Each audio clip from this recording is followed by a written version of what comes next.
They followed up with the other victims, all those who were taking the same medication from the same store, and they have already pulled it from the shelves. So that means someone did this in the store? Or bought a bunch of pills and put them back on the shelf. How twisted do you have to be? Yeah, all sounds too familiar. Tylenol Murders of 82. That's what gave me the idea. You think there's a copycat out there? Paramedics arrived at the scene and found a man in severe distress, violently convulsing and in obvious pain. However, after an initial examination, they were unable to determine the cause and immediately rushed him to the hospital.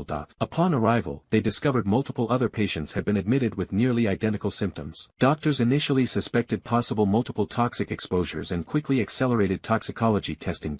During the investigation, Andrew's wife, Marilyn, suddenly developed the same symptoms, making the situation even more urgent. Paramedics realized something was seriously wrong and immediately took additional protective precautions. When questioned, Marilyn explained that she had visited Andrew at home earlier that day. She had been suffering from persistent headaches, took some medication, and then went to work, only to experience a rapid worsening of symptoms shortly afterward. Sylvia and Violet began to piece the case together. They reasoned that if this were a contagious illness, it would not cause symptoms to appear in waves over several days. Instead, it pointed more strongly toward deliberate poisoning. Sylvia also focused on Marilyn's mention of taking medication as a key detail.